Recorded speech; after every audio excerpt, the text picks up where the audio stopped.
मेरे पराक्रमी शूर अनुज,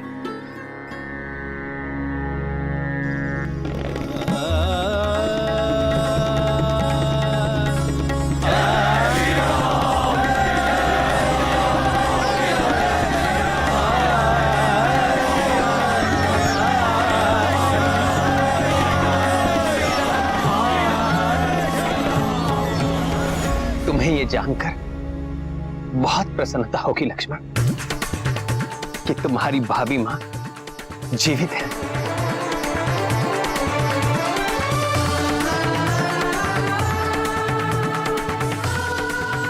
हाँ लक्ष्मण भैया, जो मैंने देखा था वो सब माया थी। माता पूर्णतः स्वस्थ और सकुशल हैं।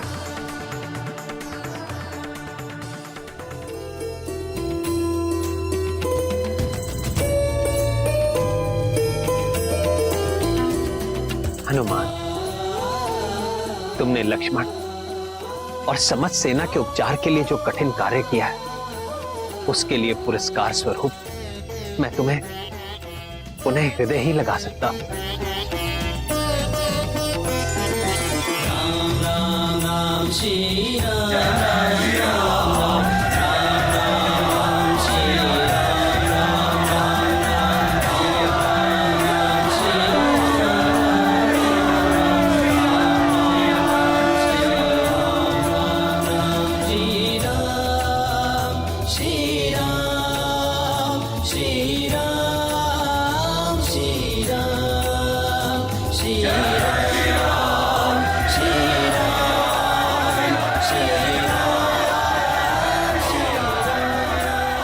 प्रभु, आप बारंबार मुझे इन कार्यों का श्रेय देते हैं, परंतु हनुमान जो भी कर पाता है वो आप ही की महिमा का तो परिणाम है प्रभु।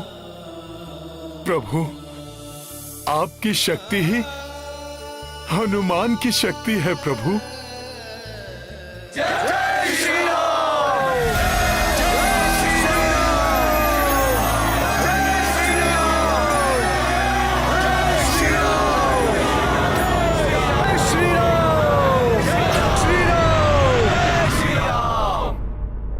ये स्वप्न है, ये सत्य है?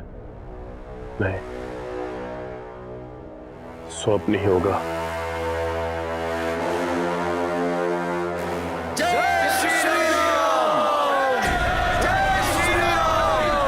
जिस सेना की मृत्यु हो चुकी हो, वो कैसे किसी की जय जयकार कर सकती है?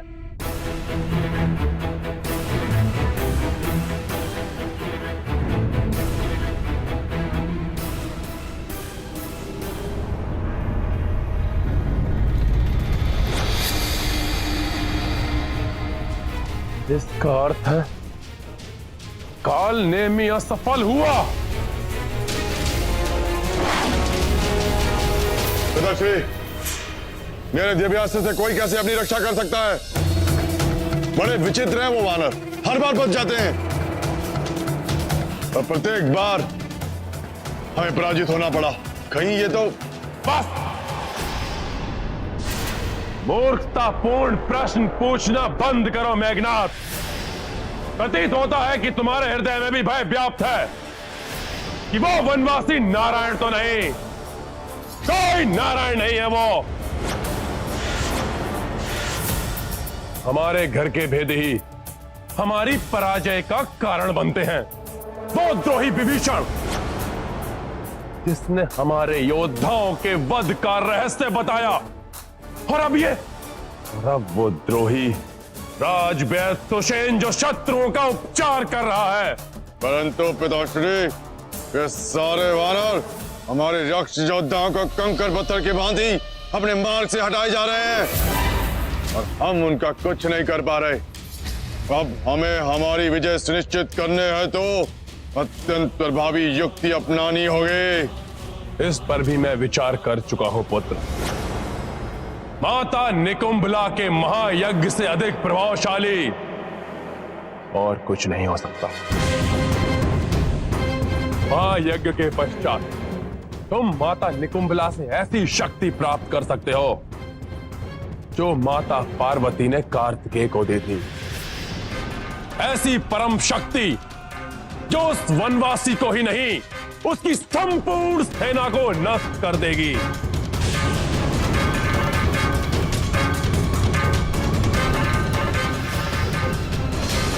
उचित है पिताश्री। यदि यही एकमात्र उपाय है तो मैं 8 प्रहर में पूर्ण होने वाले माता निकुंभला के महायज्ञ को पूर्ण करूंगा। परंतु इस महायज्ञ के समय पर तो अस्त्र उठाना भी वर्जित है, फिर युद्ध। अब एक क्षण का विलंब किए बिना हम भाभी को उस मायावी राक्षस से मुक्त कराना चाहिए। नहीं होगा युद्ध जब तक तुम्हारा महायज्ञ समाप्त नहीं हो जाता। कोई युद्ध नहीं होगा। यदि हमारी ओर से कोई भी युद्ध भूमि में नहीं गया तो मर्यादा का गुणगान करने वाला वो वनवासी अपने किसी भी योद्धा को हमारी ओर नहीं बढ़ने देगा। निश्चिंत रहो मेघनाथ, तुम जाओ, संपूर्ण करो अपना महायज्ञ। परंतु लंकेश, यदि यज्ञ में शत्रु विघ्न डालने पहुंच गए तो? कैसे पहुंचेंगे वो? मेघनाथ ये यज्ञ सुरक्षित और दुर्गम महानिकुंभला पर्वत पर करेगा, जहां आकाश मार्ग से भी नहीं पहुंचा जा सकता, और पाताल मार्ग मेरे और मेघनाथ के सिवाय किसी को ज्ञात नहीं।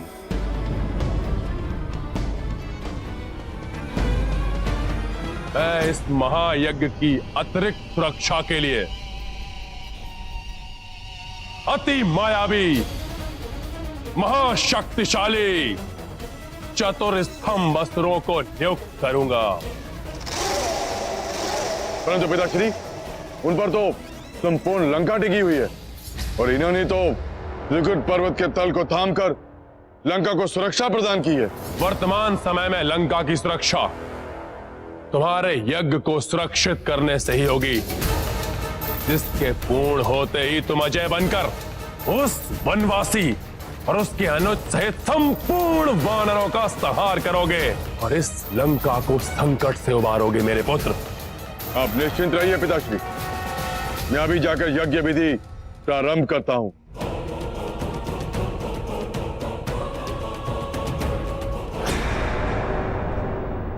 शत्रुओं के शिविर में अपने गुप्तचर स्थित करो, जो मुझे वहां होने वाले प्रत्येक क्रियाकलाप की सूचना दे सके।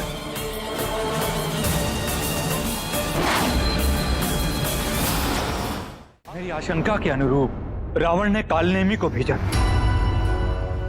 और अब उसकी मृत्यु के पश्चात रावण किसी और भी बड़ी भयंकर योजना का निर्माण कर रहा होगा। महाराज विभीषण जी, इस समय रावण की योजना से अधिक मुझे रक्षवैद सुषेण जी की चिंता सता रही है, जिनके कारण रावण का प्रयास असफल हुआ।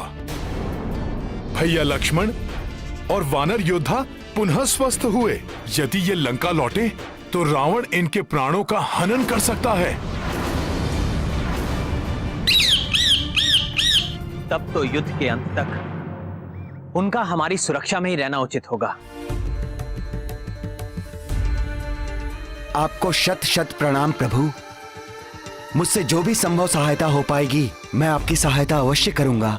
शिरोमणि सुषेण जी, आपने पूर्व में ही हमारी बहुत सहायता की है। दुष्ट मेघनाथ ने अनुज लक्ष्मण पर वार करके मेरे हृदय पर आघात किया था। भैया, अब वो मेघनाथ जब भी युद्ध के लिए आएगा, मैं अपने बाणों से उसका संहार कर उस मायावी को उचित दंड दूंगा।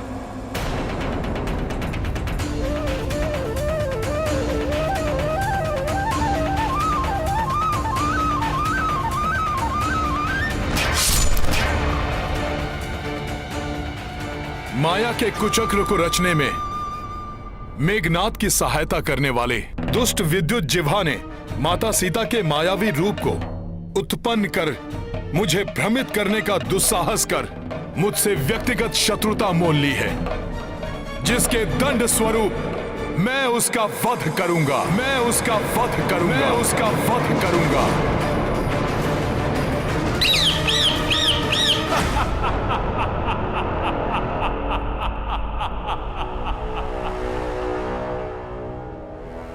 अर्थात उस तुच्छ वानर ने विद्युत जीवा का वध करने की शपथ ली है। उस तुच्छ वानर के क्रोध का लाभ अवश्य उठाएगा ये रावण। अब विद्युत जीवा की माया ही उस तुच्छ वानर को भ्रमित करेगी।